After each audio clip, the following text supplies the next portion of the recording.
In some previous videos I've shown you pelvic rotation in this low oblique sitting position.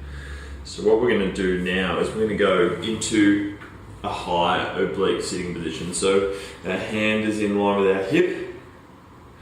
Okay, it's not too far out, it's not too close to our body, so it's just nice comfortable distance away. So you can probably see here there's a straight line between the top of my hand and the hand that's in contact with the ground, so it's a good guide. I'm using my left hand on my left hip just to traction that hip down to give me this side, because if I don't, it's easy to sort of banana out that way. So I'm using that hip, tractioning that hip down, and all I'm going to do at the start is I'm actually using that as feedback to get some intra-abdominal pressure as well there. But all I'm going to do is I'm just going to rotate the pelvis towards the knee and then away again, and just get some small rotations in there. Okay, that's the first thing. The next thing is, what we're going to do is we're going to take that pelvic rotation and we're going to get a bit more range of motion. So in order to do this, what we're going to do is I'll just show you what it looks like. So I'm going to start to really load up my outside leg, which is at a right angle. Okay, so I'm going to start to load that up as I'm sort of reaching. And this is sort of important developmental position in terms of our neurodevelopment. You can see that that's sort of the beginning of standing, getting to that position.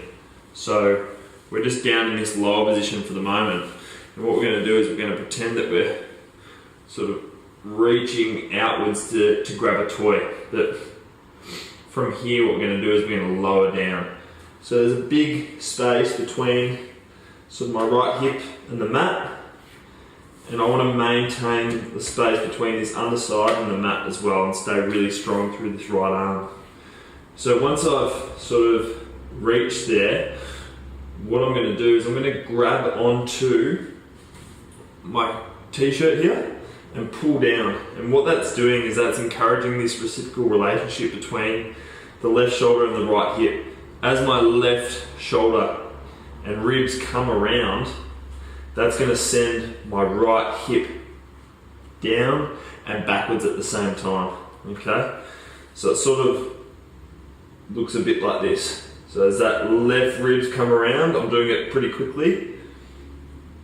I'm starting to lower through the length of this right side by taking this right hip down and back, but without changing. So my right side, the underside here, is still not bananaing. Okay, so it's really sending my hip that way.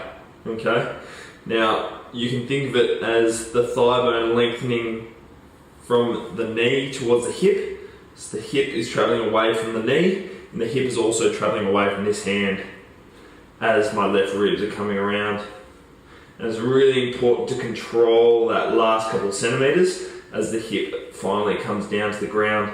You're going to feel like you want to bend this arm, but keep it straight and slightly externally rotated, so the elbow crease is at a 45-degree angle. Once we lower that hip, then we can open up the pelvis again. Okay, and you can do that, up to 3 times with really good quality, really slow, working on the control of the movement and really getting that good pelvic rotation, as well as that focusing on that lowering phase of the movement with the reciprocal relationship between this left shoulder girdle and right hip.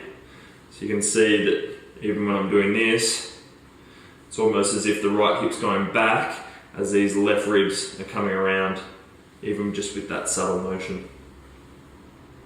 Okay, see how you go with that.